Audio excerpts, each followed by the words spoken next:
Hey everyone, Had here from Phoenix Edge, and I've just finished binge watching Netflix's show The Witcher, and then I've gone back and tried to rewatch it again. Not completely through it the second time, but I'm feeling really good about some of my thoughts here. So I want to get some of my non-spoiler thoughts out, very short, off-the-cuff remarks, but I also have a few suggestions for people that have not watched the show yet, and some of the things they may want to know prior to going in. Now, this is going to be non-spoiler. However, I am going to reference two pieces of dialogue from the very first episode. So if that would be spoiler for you, then I guess look away. But for everyone else, I think that this is going to be very non-spoilerish for you to be able to enjoy the show. So real quick, my thoughts on the show. I think it's a great show. It really surprised me. I was very concerned about Henry Cavill playing The Witcher. He's always been a very clean-cut guy in some of his other films, and he's nailed it. From what I understand, he's a big fan of the character, so I think he really brought a lot of that through in his performance. So great job, Henry, on your portrayal of The Witcher. It was very, very authentic and believable, and I'm having a hard time imagining anyone else playing the character now. I do think the wig that he wears is a little silly. They did a good job trying to cover it up. I usually forget about it, but every now and again, I find myself staring at that hairline and thinking, okay, clearly that's a wig, Henry. Come on, commit fully to the part, grow your hair out. But I understand he's a big actor. He's got some other jobs, so I'm going to let it go. But as far as the show in general, it was a great, great show. I really, really enjoyed it. Like I said, I binge watched the entire thing. And, I've read the first two books and I played Witcher 3.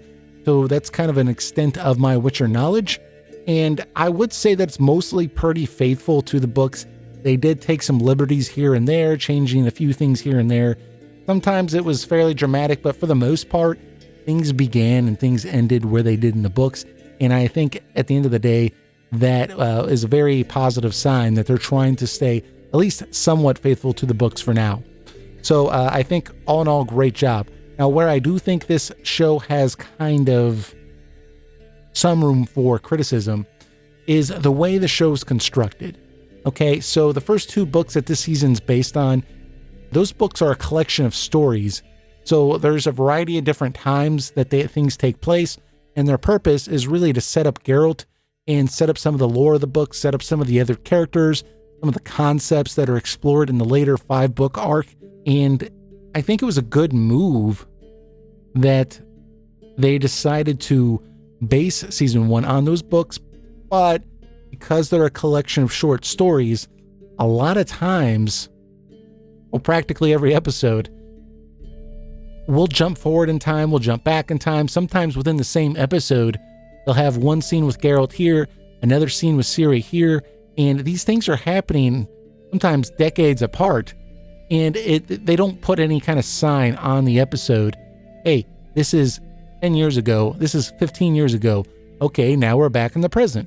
And so it can be a little confusing if you're trying to look at it as a Game of Thrones format. Now, I know that they've been kind of pushing back on this idea that this is going to be the next Game of Thrones, and they're saying, hey, this is our own show, this is something different.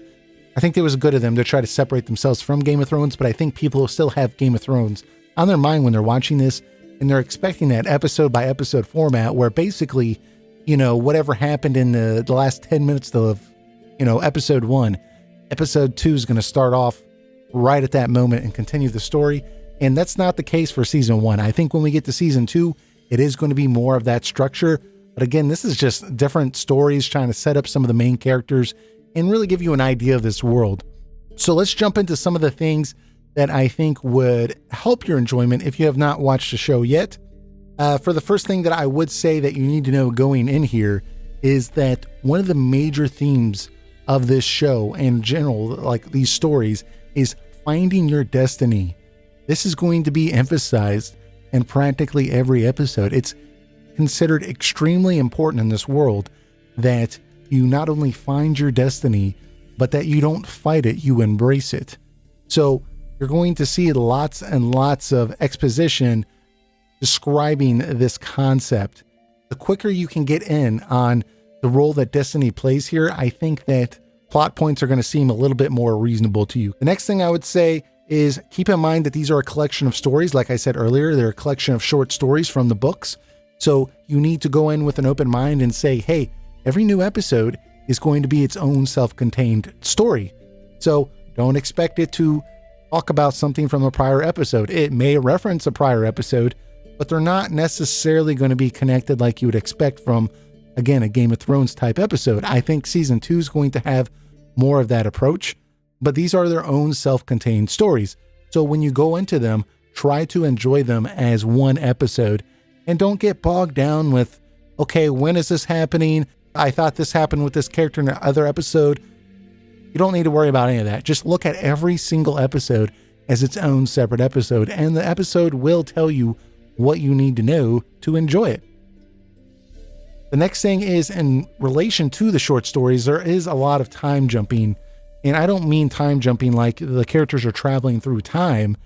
I mean that after watching the show, you'll realize that one scene will be happening in the present, another scene will be happening 20 years ago, and there's not any kind of marker or anything saying, 10 years ago, 20 years ago, 30 years ago, okay, present, okay, 15 years ago. You just have to go with it. And you can try, if you want to try to follow this, I would say that you can try to pay attention to small clues. And this is going to be the very minor spoiler. I really don't think out of context this is going to spoil anything about the show.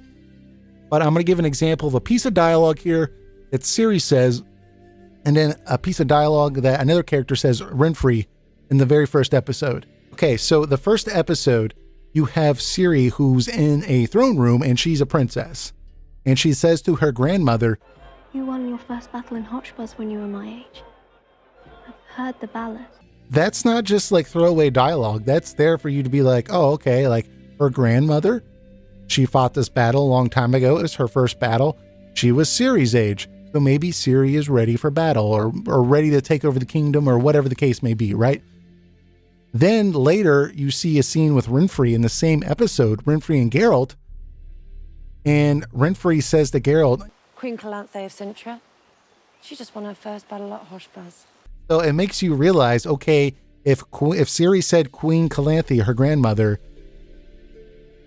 won this battle and she was Siri's age, so there's like a 35-year difference.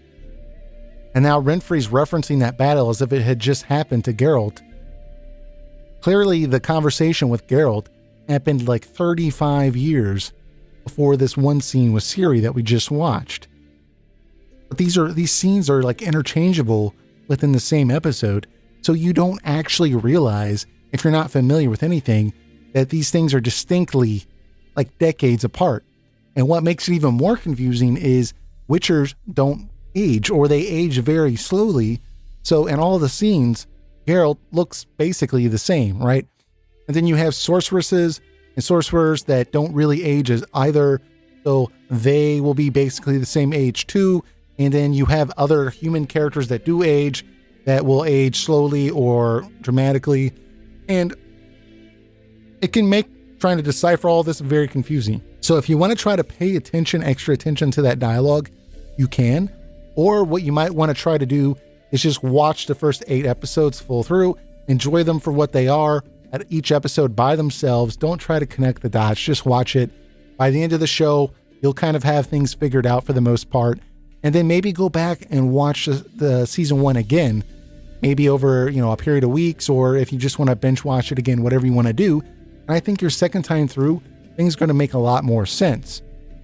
Now, the other thing you can do that I think would make things much easier, if you want to try to keep a loose grasp of what's going on, at least where things are taking place, but you don't want to have to like refer to a chart or, have to Google everything or stop and pause and ask someone. What you might want to do is just keep in mind, if you see Siri, which is the blonde-haired young girl, if she's a young adult, meaning she's, 17, 18, 19, 20, whatever age she's supposed to be at this point, if she's currently that age in that scene, then you can consider that to be the present time, meaning this is the farthest this show has gone in terms of the timeline and, the events that are going to happen in the show. That's the present moment. You see any scene with Geralt or Yennefer, you can just assume that happened in the past. Now, trying to figure out, was it 10 years, 15 years, 20 years, 25, whatever, you're going to drive yourself crazy if you try to figure that out, because they don't give you enough clues necessarily to figure all those circumstances out. And I'm not sure it's really that important, but it is, I think, somewhat important to realize that, you know, the events with Ciri as an adult are going to be present, and anything with Geralt and Yennefer in general are going to be in the past. Eventually, everything's going to be up to the same timeline, and, you know, Geralt, Ciri, and Yennefer, and, you know, everyone else is going to be all in the same time. There's not going to be any more time jumps like we have in this season 1. That makes it so confusing. But I would just keep that as a general rule, that if Ciri is on screen as an adult, just assume that it is present time. Anyone else, you can just assume it's the past. And they're going to jump back and forth, and it's, you're going to realize, like, wait, why didn't they tell me this was in the past? And I don't know why they did it. I think they just felt like putting little markers on the screen constantly was going to make it a little intimidating to watch. And I think that they really wanted to get 2 books worth of content out in 8 episodes. So the only other option they would have had to do is, you know, stretch it out, maybe do a book per season. And that way they don't even get into the main book series till season 3. I think they didn't want to do that. They have 2 seasons. They want to get through the first 2 books in season 1 and get into the main arc of the story in season 2. And I think that's a really good idea. However, the way it's constructed probably could have been better, but it could have been far worse. So I think that just keeping some of these general ideas in mind when you go in to watch the show, I think is really going to help things out. So I think that's about it that I have here. I would like to give some more thoughts on the show, maybe on an episode by episode basis, or just some more spoiler type thoughts on the show, because I do have some more in-depth criticisms and some more in-depth praises that I want to give this show. But for this, I promised it was going to be non-spoiler, and I've done my best to keep it at a minimum. And hopefully you feel the same. But other than that, I will catch you guys later. Take it easy.